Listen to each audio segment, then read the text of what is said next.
सत्य और अहिंसा के सिद्धांत जिनके प्रति बापू सदैव प्रतिबद्ध थे, वह समय तथा भौगोलिक सीमाओं से परे।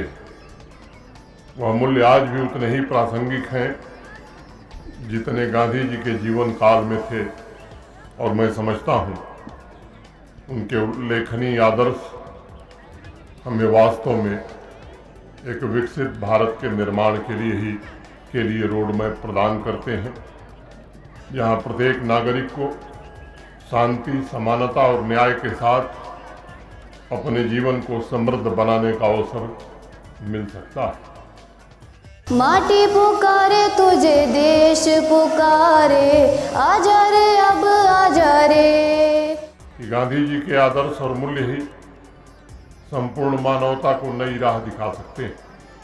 उनके आदर्श एवं मूल्य ही संघर्ष के बजाय विश्व के लिए सद्भाव और समृद्धि का मार्ग प्रशस्त कर सकते हैं, जिससे वसुधैव कुटुंबकम की भावना स्थापित हो सकती है और हम मानव हित के लिए आवश्यक ऊंचे लक्ष्यों को प्राप्त कर सकते हैं।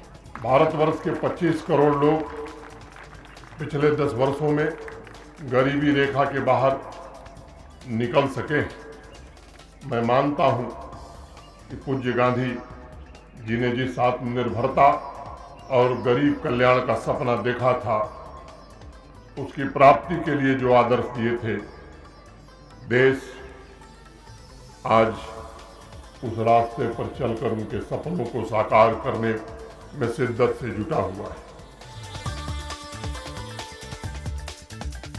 भविष्य की राजनीति के लिए बापू ने 1931 में जिस दृष्टिकोण को रखा था, मुझे लगता है कि वही आज भारत का संकल्प बनता जा रहा है। और देश के वर्तमान प्रधानमंत्री जी ने वंचितों को वरीयता मिशन के साथ जो काम प्रारंभ किया है, मुझे लगता है कि शायद वह सही रास्ते पर देश को आगे ले जाएगा।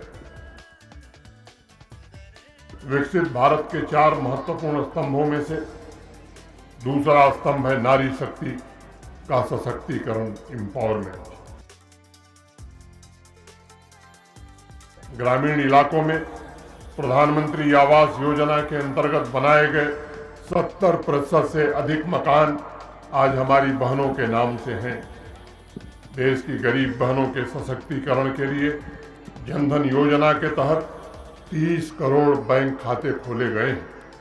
जम्मू कश्मीर की अगर मैं बात करूं, तो आज 8 लाख से ज़्यादा बहनें हमारी सेल्फ हेल्प ग्रुप से जुड़ी हैं। शिक्षा के क्षेत्र में भी हमारी बच्चियां नया कीर्तिमान स्थापित कर रही हैं, और जिस विश्वविद्यालय के कन्वोकेशन में मैं जाता हूं, औसतन 70% से ज़्यादा गोल्ड मेडल आज हमारी बच्चियां ले रही हैं। ये हम सबके लिए गर्व का विषय है। स्वतंत्रता का उनका दृष्टिकोण अत्यंत व्यापक था, और बापू चाहते थे कि समाज का हर एक वर्ग समृद्ध तथा शक्तिशाली हो। उन्होंने 1942 में इस बात को स्पष्ट रूप से कहा भी था, और मैं आई कोट, स्वतंत्रता की मेरी संकल्पना कोई संकुचित संकल्पना नहीं है, बल्कि उसमें मनुष्य की अपने संपूर्ण ऐश्वर्य के साथ पूर्ण स्वतंत्रता भी समाविष्ट है। उन आदर्शों पर चलकर देश तथा जम्मू कश्मीर के खेती किसानी से जुड़े हमारे भाई बहन आगे बढ़ रहे हैं, और मैं आज कह सकता हूं कि एग्रीकल्चर सेक्टर में आमूल चूल बदलाव के प्रयत्न किए गए।